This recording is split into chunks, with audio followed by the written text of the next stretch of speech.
हमारा अभी आज का जो टॉपिक है वो है संवेग और गतिज ऊर्जा में संबंध और इनसे रिलेटेड क्वेश्चंस को हल करना है। तो मैं इसकी सारी थ्योरी बताता हूं, फिर उस पर कुछ क्वेश्चंस भी कराऊंगा। तो पहले तो आप थ्योरी समझे। थ्योरी ये है, हेडिंग ये है कि संवेग तथा गतिज ऊर्जा में संबंध, ये है हमारी हेडिंग। संवेग तथा गतिज ऊर्जा में संबंध। सबसे पहले तो संवेग क्या होता है? संवेग बराबर होता है द्रव्यमान गुणित वेग, m इंटू v। और गतिज ऊर्जा क्या होती है? गतिज ऊर्जा होती है किसी वस्तु की काइनेटिक एनर्जी को E से लिख देते हैं हाफ mv²। तो संवेग और गतिज ऊर्जा के ये फॉर्मूले, अब इनको आपस में कनेक्ट करना है। तो अगर हम चाहें तो संवेग से हम v हटा दें तो v बराबर हो जाएगा p अपॉन m, और इस v को हम यहां रख देते हैं, v² कर देते हैं। तो आप देखेंगे E बराबर हो जाएगा half m p² upon m², और m से m चला। तो p² बराबर बचा है 2e 2me, या p बराबर √2me। ये बहुत इंपॉर्टेंट, संवेग बराबर होता है √2me, जहां E जो है वो जूल में होना चाहिए। तो ये संवेग किलोग्राम मीटर पर सेकंड में होगा, मास हर हालत में किलोग्राम में ही होना चाहिए। तो संवेग बराबर होता है P बराबर √2me। यहां से आप देख सकते हो कि P प्रोपोर्शनल टू √E के, P प्रोपोर्शनल टू क्या है? √E के है। अगर अनुपात संबंधी क्वेश्चन है और कहा जाए कि द्रव्यमान नियत है, कि वस्तु का द्रव्यमान नियत है, तो संवेग का अनुपात P1 अपॉन P2 क्या होगा? तो ये होगा √E1 अपॉन, ठीक है। अगर अनुपात संबंधी क्वेश्चन, वस्तु का द्रव्यमान तो जनरली नियत रहता ही है, तो वस्तु का अगर द्रव्यमान नियत है तो संवेगों का अनुपात क्या होगा यदि गतिज ऊर्जाओं का अनुपात दिया जाए? तो संवेगों का अनुपात √E1 अपॉन E2 गतिज ऊर्जाओं के रूट के अनुपात के रूट के बराबर होता है। अगर प्रतिशत, इसको हम लिखेंगे, यदि गतिज ऊर्जा में प्रतिशत परिवर्तन दिया है, तब संवेग में प्रतिशत परिवर्तन ज्ञात करना, ठीक है। तो ये पहला पॉइंट ले लें, ये दूसरा पॉइंट ले लें। अब इसमें भी आपको क्वेश्चन सॉल्विंग में काम आता है ये फॉर्मूला, कि यदि गतिज ऊर्जा में प्रतिशत परिवर्तन दिया है तो संवेग में प्रतिशत परिवर्तन ज्ञात करना। अब इसमें दो स्थिति होती है कि प्रतिशत परिवर्तन कितना है। यदि प्रतिशत परिवर्तन 5% से कम है तो आपको पावर मेथड का यूज करना चाहिए, और अगर 5% से ज्यादा है तो उसका पूरा डिटेल्स जो मेथड होती है परिवर्तन चेंज निकालने की, उसका उपयोग करना चाहिए। मैं आपको दोनों मेथड आपको बताने जा रहा हूं। इसमें कंडीशन है कि यदि काइनेटिक एनर्जी में प्रतिशत परिवर्तन 5% से कम है ना, 5%, 1%, 2%, 0.1% ऐसा है, तो 5% से कम है तो आपको क्या करना पड़ता है? पहले तो लिखना पड़ता है P और E के बीच संबंध, यही होगा संबंध, P प्रोपोर्शनल टू E की पावर 1/2, रूट को अपन 1/2 लिख सकते हैं। फिर हम डायरेक्ट लिखेंगे delta P upon P percentage change, तो ये पावर को आगे कर देते हैं, 1/2 delta E upon E percentage, इससे करते हैं। जो भी गतिज ऊर्जा में परिवर्तन है, जो भी गतिज ऊर्जा में परिवर्तन है उसमें 1/2 का गुणा कर दें, आपको संवेग में प्रतिशत परिवर्तन आ जाएगा। फॉर एग्जाम्पल कि काइनेटिक एनर्जी में 1% की वृद्धि होती है तब संवेग में परिवर्तन होगा। तो आप इसको सॉल्व करोगे, 1% की वृद्धि होती है तो आप लिखेंगे direct delta P upon P 1/2 delta E upon E, वो भी परसेंटेज, या 1/2 और इसको लिखेंगे 1%। तो आंसर होगा 0.5% की वृद्धि। अगर गतिज ऊर्जा बढ़ेगी तो संवेग भी बढ़ेगा। इस प्रकार से ये हम आंसर दे सकते। अब कंडीशन 2 पर आए।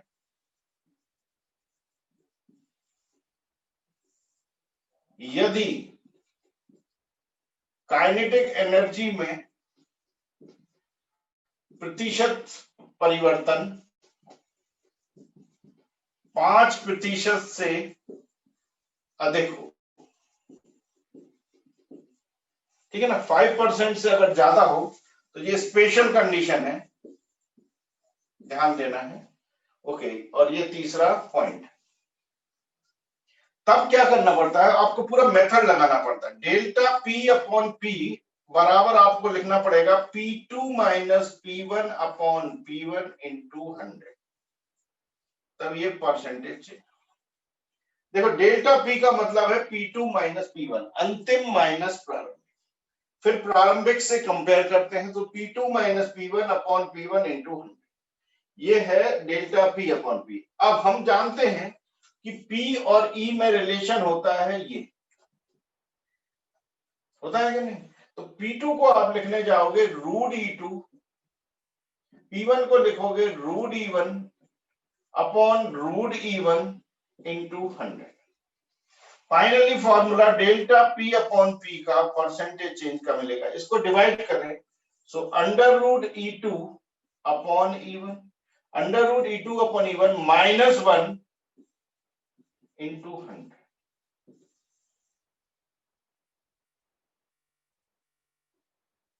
ये फॉर्मूला है, इसको आपको यूज करना है। आप डायरेक्ट याद भी कर सकते हो, कैसे, delta P upon P under root है ना, डेल्टा उल्टा चलेगा E2 अपॉन E1 फिर -1 इंटू 100, तो ये संवेग में प्रतिशत परिवर्तन होगा। लेकिन इसके लिए एक की पॉइंट है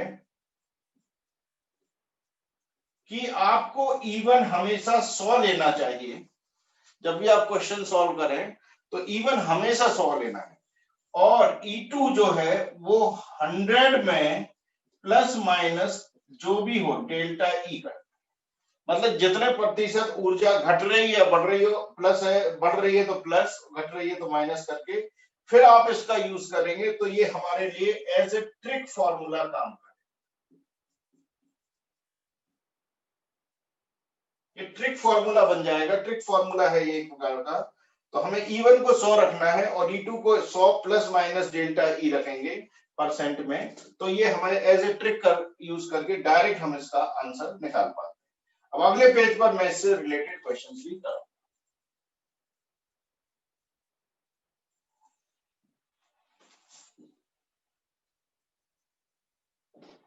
ओके, ये थ्योरी आपको समझ में अच्छे से आ गई होगी।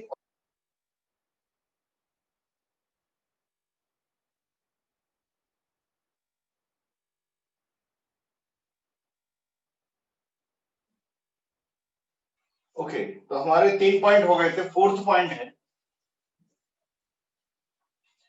पॉइंट है कि हम जानते हैं कि P बराबर है √2mE, तो P स्क्वायर बराबर 2mE, तो E बराबर P स्क्वायर बाई 2।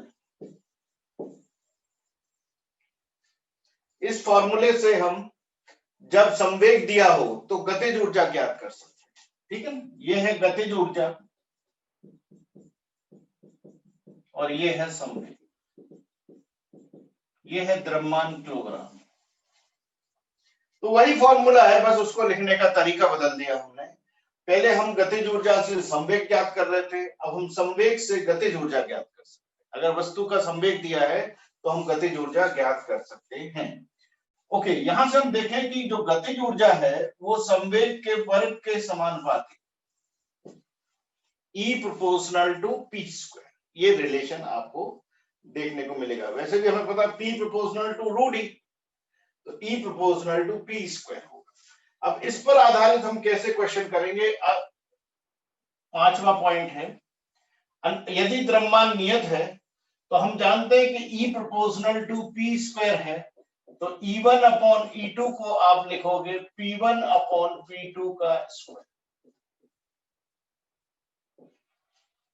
द्रव्यमान नियत है और संवेग का अनुपात दिया है, संवेगों का अनुपात दिया है, तो गतिज ऊर्जाओं का अनुपात ये होगा।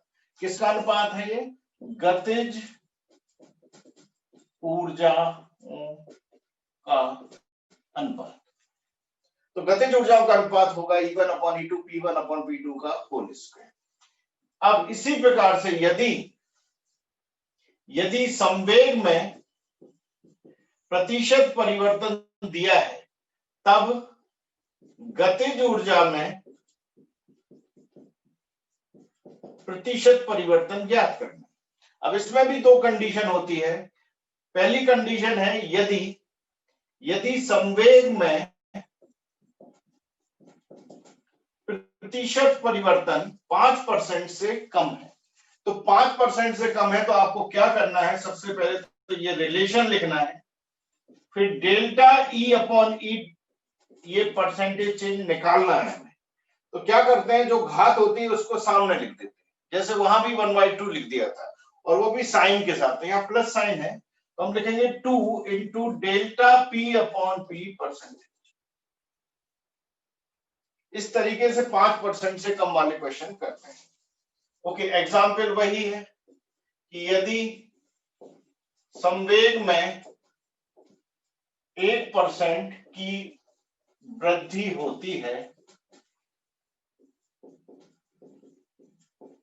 तब काइनेटिक एनर्जी में प्रतिशत परिवर्तन होगा।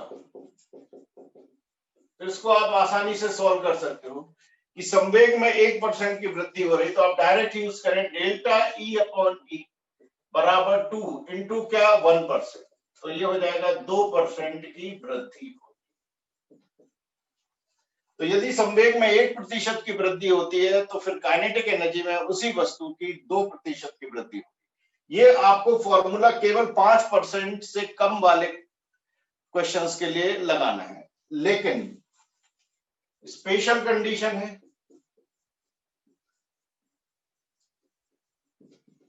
यदि संवेग में प्रतिशत परिवर्तन 5% से अधिक हो,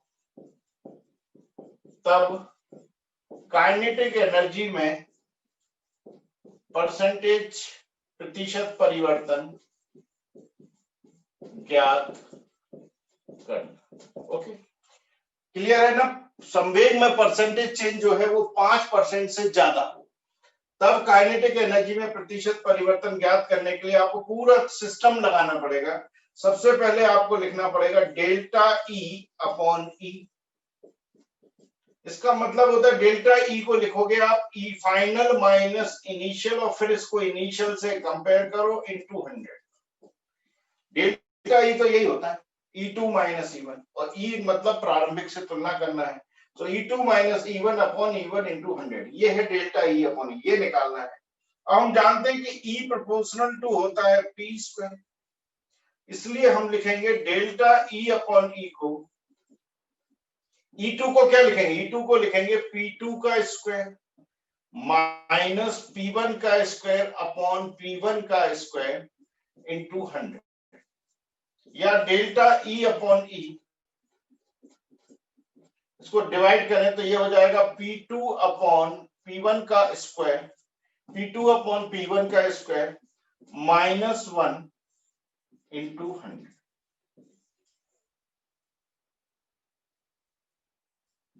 ये होगा, ये हमारे लिए ट्रिक फॉर्मूला की तरह काम करेगा। ये ट्रिक फॉर्मूला है, एक प्रकार से आपको बस लिखना आना चाहिए। डेल्टा ई अपॉन ई तो स्क्वायर का रिलेशन था, तो अब आपको ध्यान रखना P2 अपॉन P1 का स्क्वायर -1 इंटू 100, ये डायरेक्ट करोगे तो परसेंटेज चेंज आ जाएगा।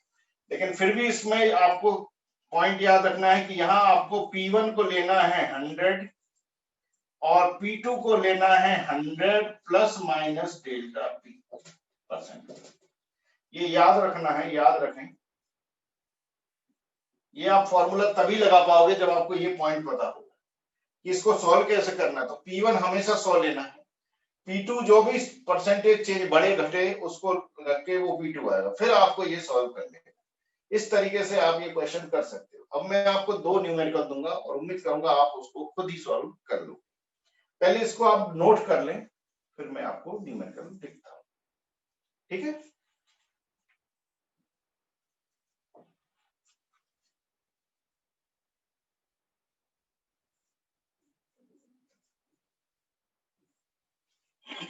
तो न्यूमेरिकल है, यदि वस्तु की गतिज ऊर्जा को 300% बढ़ा दिया जाए, यदि वस्तु की गतिज ऊर्जा को 300% बढ़ा दिया जाए, तब उसके संवेग में प्रतिशत परिवर्तन ज्ञात करें। ओके, एक ये न्यूमेरिकल है। फिर अगला न्यूमेरिकल है,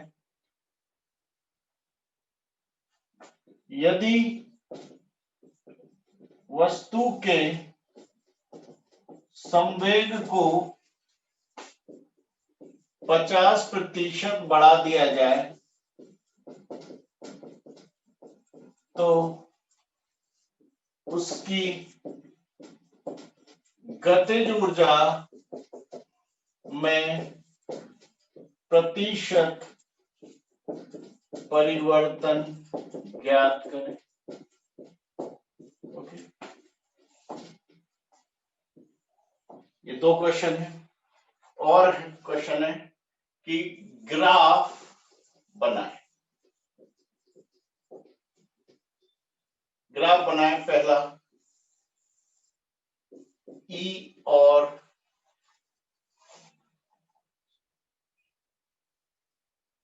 √E और P के बीच,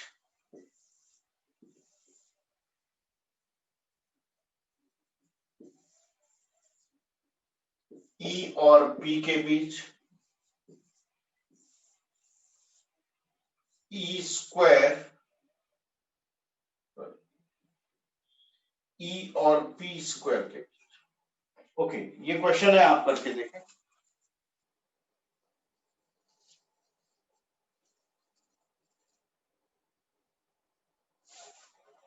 ओके, आपने अधिकांश ने आंसर दे दिया है, इसको मैं सॉल्व करता हूं।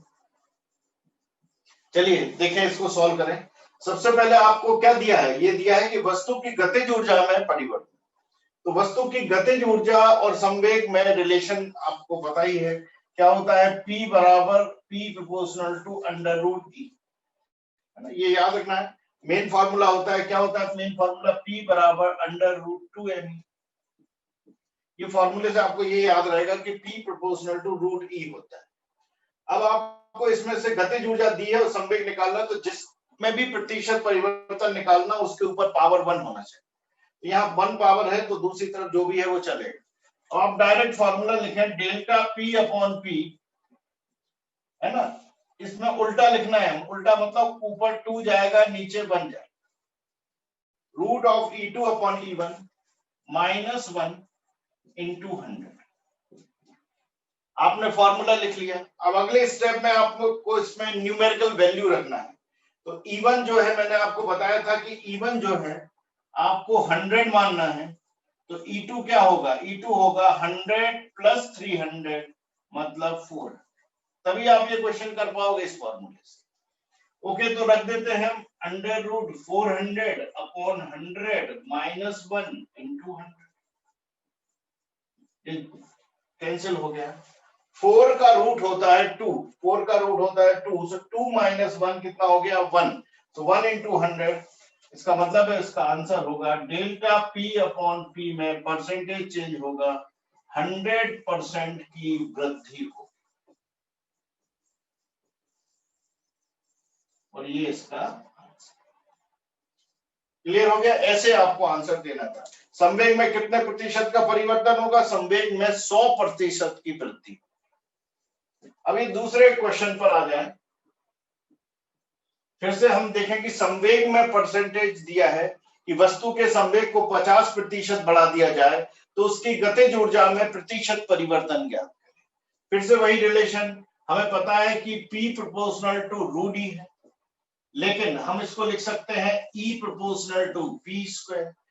मैंने बताया था जिसमें प्रतिशत परिवर्तन निकालना है उसकी पावर 1 होना चाहिए, तो E की पावर 1 करने के लिए रूट को यहां भेजोगे तो स्क्वायर हो जाएगा। तो पहले तो ये लिखा, फिर फॉर्मूला लिखो delta E upon E percentage change, direct उल्टा P2 अपॉन P1 लिखो, पावर जो भी है वो चढ़ा दो -1 इंटू 100।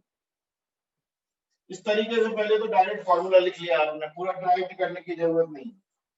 अब P1 दिया है 100, तो P2 कितना होगा 100 प्लस 50 मतलब 150। Okay, so delta E upon E, P2 कितना 150, P1 कितना 100 -1, और इसका स्क्वायर कर दे इंटू 100, 0 से 0 गया, 15 का स्क्वायर होता है 15 का स्क्वायर होता है 225, सो 225 नीचे एलसीएम 100 हो जाएगा, -100 इंटू 100, 100 से 100 कैंसिल, फाइनल आंसर है डेल्टा E अपॉन E बराबर 125% की वृद्धि होगी, ये आंसर। तो इस क्वेश्चन में आंसर है कि यदि संवेग में 50% की वृद्धि करोगे तो उसी वस्तु की गतिज ऊर्जा 125% से बढ़ जाएगी, है ना। इस प्रकार से परसेंटेज आपको चेंज अलग अलग करेंगे, आप आंसर फटाफट इस तरीके से सॉल्व कर पाओगे। अब आपको तरीका पता चल गया है कि कैसे करते हैं इन क्वेश्चंस को। ग्राफ बना के देखें, ग्राफ भी फॉर्मूले से बनते हैं। रूट ई और पी के बीच अगर आपको ग्राफ बनाना है तो पहले तो आपको रिलेशन याद होगा कि हम लिख सकते हैं P proportional to root E. Root E को अगर हमने y एक्सिस पर लिया है और P को अगर हमने x एक्सिस पर लिया है तो ये रिलेशन ऐसा है, रूट ई को y, देखे ना, रूट ई y एक्सिस पे और x एक्सिस पे है P, तो x प्रोपोर्शनल टू y आ गया। अब x प्रोपोर्शनल टू y होगा तो ग्राफ होगा सरल रेखा जिसकी स्लोप धनात्मक होगी, ये ग्राफ बनेगा, है ना। जब इस प्रकार से आप ये जानते हैं कि x और y, x proportional to y या y प्रोपोर्शनल टू x है, तो धनात्मक स्लोप का सरल रेखीय ग्राफ बनने वाला। अब अगर इधर देखें हम तो यहां लिखा है, इसको लिखेंगे हम P proportional to root E. क्या हम इसको P square proportional to root E लिख सकते हैं? रूट ई y में है और ये है x, ये देखो ना P बराबर x है और E बराबर y है, तो E को तो y लिख दिया, जब P को आप x लिखोगे तो x स्क्वायर लिखा जाएगा, तो x स्क्वायर या y proportional to x square एक ही बात है, तो y proportional to x square मतलब ये परवलय ग्राफ बनता है। परवलय का ग्राफ बनता है और उसकी तरफ जाता है जिसकी पावर 1 होती है। 1 किसकी पावर है? 1 है E की पावर, 1 किसकी पावर? E। तो इस टाइप से परवलय का ग्राफ P प्रोपोज, है ना। ये रिलेशन हमें पता होना चाहिए कि E और P में क्या रिलेशन दिख रहा है। तो E proportional to P square मतलब y x square proportional to y या y proportional to x square, y proportional to x square जब भी होगा परवलय का ग्राफ बनेगा और किसकी तरफ जाता हुआ? y अक्ष की तरफ। अगर ये x proportional to y square होता मतलब स्क्वायर ऑफ 1 और 2 पावर होती है तो परवलय बनता है, लेकिन फिर वो x की तरफ जाता है। और अभी ये देखा आप, स्लोप इसकी y की तरफ बढ़ी है, ये जो स्लोप है ना इसकी, ये स्लोप बढ़ती जा रही है, बढ़ता हुआ स्लोप का पैराबोला। अगर ये x की तरफ जाता तो ये घटता स्लोप का पैराबोला। लेकिन परवलय का ग्राफ बनता है जब ये रिलेशन, और जब ये रिलेशन होता है तो सरल रेखा। इधर देख ले हम, तो यहाँ हम क्लियरली देख सकते हैं कि हम लिख सकते हैं E प्रोपोर्शनल टू P, है ना। मुझे E proportional to P square लिख सकते हैं नहीं, E को लिखेंगे Y, पूरा का पूरा P स्क्वायर है X, तो ये है Y और ये पूरा का पूरा X, तो फिर से आप देखें कौन सा ग्राफ बनेगा, सरल रेखा, इसका भी ग्राफ सरल रेखा। इस प्रकार से आप केवल इन फॉर्मूलों की हेल्प से ग्राफ भी सरल रेखा, परवलय और सरल रेखा, ये इनके ग्राफ बनना है। अच्छा, अगर ग्राफ बेस्ड क्वेश्चन हो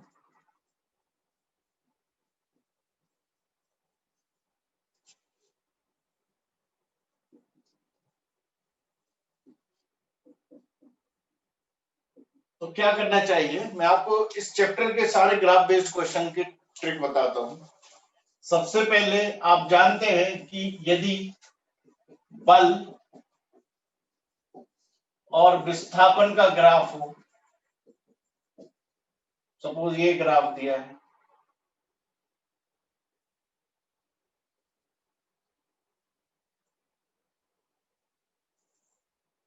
इस टाइप का ग्राफ दिया, बल और विस्थापन, ये 0 है, मैं इसको न्यूमेरिकली बना रहा हूं, ये 20 है और ये 30 है, और ये 1 2 3 4 अब इसमें आपको कार्य निकालना है, तो कार्य कैसे निकालते हैं आप अच्छे से जानते हैं। कार्य बराबर होता है इंटीग्रेशन f dx x1 से x, ये होता है बेसिक फॉर्मूला।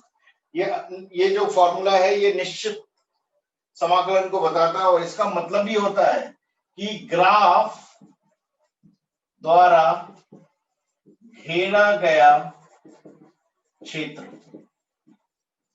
ठीक है ना। और इसमें मैं ये भी बता चुका हूं कि ऊपर का एरिया पॉजिटिव, ऊपर का अगर एरिया है तो पॉजिटिव वर्क, और अगर नीचे का एरिया है तो नेगेटिव वर्क ले, और फिर आप कुल कार्य निकाल, है ना, प्लस W माइनस W, ऐसे। ओके, तो इसमें कोई कंफ्यूजन नहीं होना चाहिए, बस आपको एरिया निकालना आना चाहिए। अब एरिया नहीं निकालना आएगा तो फिर उसमें कोई भी क्या कर पाएगा। ओके, तो ये आपको एरिया निकालना है, ये वाला, ये पहला एरिया है और ये दूसरा एरिया, दोनों एरिया निकाल के आप जोड़ दो, दोनों ऊपर ही है तो प्लस ही होंगे। जरा देखें इसका क्षेत्रफल क्या होगा, इसका क्षेत्रफल A1 होगा, क्षेत्रफल क्या होगा 20 इंटू 2, 20 इंटू 2 मतलब ये 40 होगा, ये 40 जूल बताए, और वो भी प्लस वाला। इसमें किसी को दिक्कत कि जो A1 है पहले वाला जो क्षेत्रफल है, ये आपको क्लियर दिख रहा है एक प्रकार से, ये आयत का क्षेत्रफल है, लंबाई गुणित ऊंचाई, है ना, लंबाई गुणित ऊंचाई या चौड़ाई का गुणा करना था, तो 2 इंटू 20 40 जूल आएगा, प्लस आएगा तो 2 पर। अब ये दूसरा वाला जो क्षेत्रफल है, इसके लिए आपको फॉर्मूला 1/2 आमने सामने की समांतर भुजाओं का योग, समलंब चतुर्भुज का क्षेत्रफल याद होना चाहिए, 1/2 आमने सामने की भुजाओं का योग, आमने सामने की भुजाओं का योग, और इंटू लंबवत दूरी, ये होता है फॉर्मूला समलंब चतुर्भुज का। किसका? समलंब चतुर्भुज। ये एरिया निकालने का समलंब चतुर्भुज का फॉर्मूला तो निकालना, ये 2 नंबर का एरिया, ये तो A2 जो होगा 1/2, ये है समांतर भुजाएं, ये भुजा की है 20 लंबाई, ये है 20 और ये वाला है 30, तो 20 प्लस 30 समांतर भुजाओं की लंबाई होगी, इनके बीच की लंबवत दूरी, ये है लंबवत दूरी होगी 4 माइनस 2, 4 माइनस 2। फाइनली आप A2 निकालोगे तो ये आएगा 50 बाई 2 25 इंटू 2 फिर 50, तो प्लस 50 जूल्स। ठीक है, कैलकुलेट कर रहे हैं, 30 प्लस 20 50 अपॉन 2 25, वहां 2 से मल्टीप्लाई होगा तो प्लस। तो इसमें आप बताएं कुल कार्य क्या होगा, तो इसमें आपका कुल कार्य होगा प्लस 40 और यहां होगा प्लस 50, मतलब प्लस 90, ये आंसर। क्लियर? तो ये इसकी थ्योरी थी, और ये इसका आंसर। अब मैं आपको दूसरा ग्राफ बेस्ड क्वेश्चन बताऊं कि यदि पावर शक्ति वॉट में और टी समय सेकंड में दिया है, ये ग्राफ दिया है, इसकी वैल्यू ले लेते हैं हम। ये है 50, ये 0, ये 1, ये 2। ओके, अगर पावर और समय ग्राफ दिया है तो कार्य कैसे ज्ञात करें? कार्य ज्ञात करें।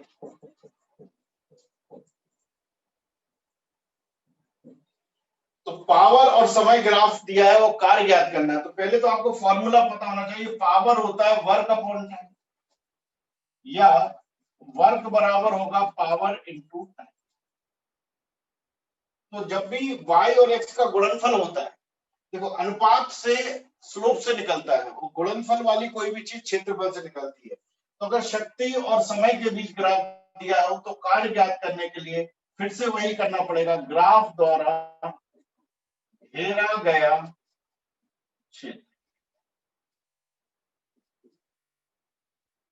इससे आप कार्य ज्ञात कर, ठीक है ना। फॉर्मूले से ही ड्राइव होता है, P बराबर W अपॉन T, W बराबर P इंटू T, मतलब का गुणनफल हो रहा है, तो आपको क्षेत्रफल से वो चीज निकलेगी। तो इसका आंसर क्या होगा? इसका आंसर होगा एरिया। त्रिभुज का एरिया क्या होगा? त्रिभुज का क्षेत्रफल होता है 1/2 आधार गुणित ऊंचाई। तो 1/2 आधार कितना है? आधार है इसमें 2 और ऊंचाई है 50। 2 से 2 कैंसिल, तो इसमें आएगा आंसर 50 जूल। क्वेश्चन का आंसर क्लियर हो गया? तो अगर पावर और समय के बीच ग्राफ दिया हो तो कार्य निकालने के लिए आप क्षेत्रफल निकालें। तीसरा पॉइंट, ये कार्य दिया है यहाँ वर्क जूल में, और यहाँ समय दिया है सेकंड, और ये सपोज दिया है 10 जूल, 5 जूल, 0 जूल, और यहाँ दिया है 1, 2, 3, 4। ये क्या, आपको शक्ति निकालना है, शक्ति पावर का मान ज्ञात। अब ग्राफ से कार्य और समय का ग्राफ दिया है और आपको पावर निकालना है, तो पहले तो इनका आपस में रिलेशन लिख लो। तो आप लिखोगे पावर बराबर होता है वर्क अपॉन टाइम, है ना। अब ये वर्क अपॉन टाइम मतलब वर्क दिया है y एक्सिस पे डेल्टा y है और टाइम दिया है डेल्टा x। तो आप खुद बताएं, ये वाला हिस्सा है डेल्टा y, ये वाला हिस्सा है डेल्टा x। तो ये हो गया अभिलंब परपेंडिकुलर, और ये हो गया अपना बेस, और तो ये एंगल हम थीटा ले लें, तो delta y upon delta x क्या होगा? टेन थीटा होगा, परपेंडिकुलर अपॉन बेस। ये है परपेंडिकुलर और ये है बेस, ये है परपेंडिकुलर और ये है बेस, और ये इसलिए हम लिख सकते हैं कि पावर बराबर टेन थीटा। टेन थीटा मतलब स्लोप के बराबर होगा, स्लोप या ढाल।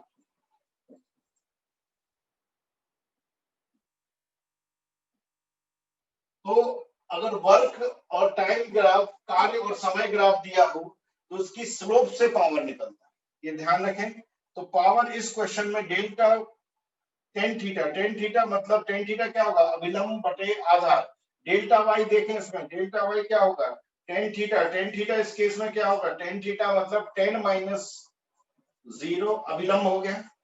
10 माइनस 0 आधार कितना होगा? 4 माइनस 0, इसलिए इसमें पावर होगा 10/4 मतलब 2.5 वॉट। ये तो आपने देखा कि कैसे हम ग्राफ बेस्ड क्वेश्चंस को इस चैप्टर में कर सकते हैं। मेरे ख्याल से ये ग्राफ बेस्ड न्यूमेरिकल करके आपको ये बात बहुत क्लियर हो गई थी कि हम वर्क और टाइम का ग्राफ दिया हो तो स्लोप से पावर निकालते हैं, पावर और टाइम का ग्राफ दिया हो तो क्षेत्रफल से कार्य ज्ञात कर सकते हैं, बल और विस्थापन का ग्राफ हो तो क्षेत्रफल से हम कार्य ज्ञात कर सकते हैं।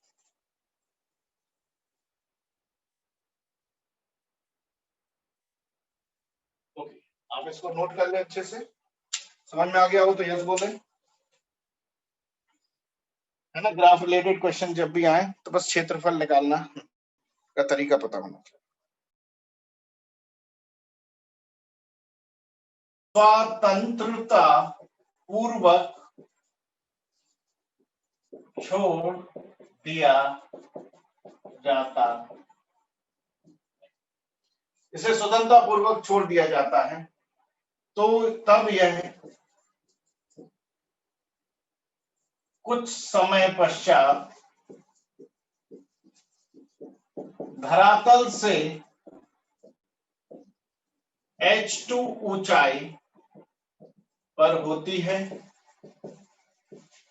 और इसका वेग v होता है। ठीक है, उसका वेग क्या होता है? v होता है। तब हवा के प्रतिरोधी बल द्वारा किए गए कार्य का मान ज्ञात करें। ये टाइप है कि एक m द्रव्यमान की वस्तु धरातल से h1 ऊंचाई पर है। ठीक है भाई, ये m द्रव्यमान की वस्तु है, धरातल से h1 ऊंचाई पर है। ओके, इसे स्वतंत्रता पूर्वक छोड़ दिया गया, मतलब इसका प्रारंभिक वेग v1 जो है, प्रारंभिक वेग 0 ले लें, क्योंकि तो छोड़ दिया ना, ड्रॉप के केस में हमेशा प्रारंभिक वेग 0 होता है। यह कुछ समय पश्चात धरातल से h2 ऊंचाई पर होती है और इसका वेग v होता है। तो कुछ समय पश्चात ये धरातल से यहां आ जाती है और इसकी ऊंचाई अब h2 हो जाती है, इसका वेग v2 हो जाता है, दिया है, इसका वेग क्या हो जाता है? v2 हो जाता है। तो हवा के प्रतिरोधी बल द्वारा किए गए कार्य का मान ज्ञात है। एक्चुअल में हवा, आपको पता है, जब भी कोई चीज नीचे गिरेगी तो हमेशा हवा एक घर्षण की तरह कार्य करेगी, और घर्षण की तरह कार्य करेगी और ऊर्जा में हानि करेगी, हमेशा गति का विरोध करेगी। तो हवा का प्रतिरोध गति का विरोध करेगा, जिससे ऊर्जा की हानि होती है। ये क्लियर है कि हमेशा जैसे ये गेंद नीचे अगर गिर रही है, ये बॉल है या द्रव्यमान नीचे है, तो हवा का जो बल है वो ऊपर लगेगा, हवा का बल जो है वो ऊपर की ओर, और गेंद की गति ये नीचे की ओर है। तो हमेशा हवा का बल जो है गति विरोधी बल रहता है, और घर्षण की तरह यह हमेशा ऊर्जा में हानि करता है। सवाल उठता है कि ऐसे क्वेश्चनों को हल कैसे करें। इन क्वेश्चनों को हल करने के लिए आप ऊर्जा संरक्षण नियम का प्रयोग करें। ठीक है, मैं इसको आपको एक डायरेक्ट YGS ट्रिक फॉर्मूला देने जा रहा हूं कि कैसे करना है। ऊर्जा संरक्षण नियम या कार्य ऊर्जा प्रमेय से आपको कैसे करना है। एक्चुअल में जब भी वस्तु नीचे गिरेगी तो आपको पता है इसकी स्थितिज ऊर्जा में परिवर्तन होगा। ऊंचाई बदल रही है तो स्थितिज ऊर्जा में परिवर्तन होगा। स्थितिज ऊर्जा में परिवर्तन के साथ साथ उसी समय जब स्थितिज ऊर्जा में परिवर्तन होता है तो उसी समय हवा का द्वारा जो बल है वो भी लगता है, और वो भी क्या करता है, जैसे ऊर्जा कम होती है वैसे हवा का प्रतिरोधी बल भी कार्य करता है। तो ये जो है, इन दोनों का योगफल आपको गतिज ऊर्जा में परिवर्तन के बराबर कर देगा। पहले हम लिखते थे केवल स्थितिज ऊर्जा परिवर्तन बराबर गतिज ऊर्जा। अब यहाँ क्या हो रहा है, जो भी गतिज ऊर्जा चेंज हो रही है उसमें साथ साथ एक और एनर्जी को आपको कंसीडर करना है, वो है हवा की। और इसको सिस्टमेटिक लिख लें तो आप लिखोगे mg, यहां लिखोगे आप h1 माइनस h2 प्लस हवा का प्रतिरोधी बल से कार्य, और ये लिखोगे काइनेटिक एनर्जी को हाफ, फाइनल लिखना है mv2 स्क्वायर माइनस v1। आप इसको डायरेक्ट अप्लाई करें, डायरेक्ट यूज करें, आपका आंसर ऑटोमेटिक आएगा। ये ट्रिक फॉर्मूला है, इससे आप ऐसे क्वेश्चंस को बड़ी आसानी से कर। mg h1 minus h2, h1 पहले की ऊंचाई, h2 बाद की ऊंचाई, क्लियर। h1 पहले की ऊंचाई, h2 बाद की ऊंचाई, प्लस हवा का जो भी कार्य है, इन दोनों का योगफल, ये बराबर होगा गतिज ऊर्जा में परिवर्तन, half M v2 square minus v1। क्यों ना एक न्यूमेरिकल कर दिया जाए जिससे आप आंसर और समझ जाएंगे कि 10 kg की गेंद 10 kg की गेंद 20 मीटर की ऊंचाई से छोड़ दी जाती है, तब धरातल पर उसका वेग 20 मीटर पर सेकंड होता है। 20 मीटर की ऊंचाई से छोड़ दिया, अगर नहीं वेग दिया तो v बराबर √2gh से भी निकाल सकते हो। √2gh, अपन एक काम करते हैं, इसको 20 की जगह इसको 10 कर देते हैं। ओके, उसका वेग 10 मीटर पर सेकंड होता है, तब हवा के प्रतिरोधी बल द्वारा किए गए कार्य का मान ज्ञात करें। ये है क्वेश्चन।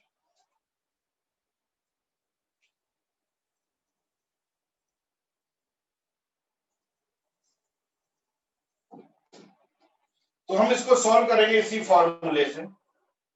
m है अपने पास 10, g है 10, h1 है 20 और धरातल पर पहुंचा तो 0। mg h1 माइनस h2, धरातल पे पहुंची ना, धरातल पे पहुंची तो हाइट 0 लेना पड़ेगा, प्लस हवा का कार्य बराबर हाफ, फिर से m को लिखेंगे 10, v2 स्क्वायर, ये v2 है और ये v1 है, तो v2 दिया है 10 मीटर पर सेकेंड, ये v2 दिया है, तो 10 का स्क्वायर माइनस 0 का कैंसिल नहीं करेंगे, ये यहाँ फिर से कैलकुलेट करता हूं, m g h और यहाँ 10। ओके, अब हम यहां से फिर से स्टार्ट करते हैं। m g h 2 है, ये है ना, ये कैंसिल नहीं होगा। मैं ये भूल गया था कि ये यहाँ प्लस में लिखा है। ओके, तो ये कैंसिल नहीं होगा, इसको डायरेक्ट आपको सॉल्व करके लिखना पड़ेगा। हवा के द्वारा किया गया कार्य, ये वाला हिस्सा कितना होगा, ये वाला होगा हमारे पास कितना होगा 100 इंटू 10 मतलब 1000, तो ये हो जाएगा प्लस 500। 1000 बाई 2 कितना हो गया, प्लस 500। अब इधर वाला जो हिस्सा है ये हो जाएगा 2000, तो माइनस 2000, तो इसका आंसर होगा माइनस 1500। ये इसका क्या होगा आंसर। अच्छा, माइनस साइन क्या बता रहा है, फिर से मैंने लिखा कि माइनस साइन हमेशा क्या बताता है, ऊर्जा में हानि। घर्षण बल द्वारा किए गए कार्य सदैव ऊर्जा में हानि ही करते हैं, जो कि आंसर से प्रूफ होता है। इसलिए हवा के प्रतिरोधी बल द्वारा किया गया कार्य नेगेटिव आंसर के साथ ही आएगा, नेगेटिव आएगा, और इसका आंसर है माइनस 1500 जूल। तो ये जो ट्रिक फॉर्मूला है, ये जो YGS ट्रिक है, इससे आप बगैर कोई गलती किए हुए आंसर को बिल्कुल एक्यूरेट निकाल सकते हो, ठीक है ना। वरना आपको अगर इसके कॉन्सेप्ट में जाए कि ऊपर बल लग रहा है और नीचे विस्थापन, तो फिर आप ये क्वेश्चन करेंगे। इस टाइप के क्वेश्चन को आपको केवल इस फॉर्मूले से, ट्रिक के माध्यम से ही करना चाहिए। ओके, क्लियर हो गया आप सबको।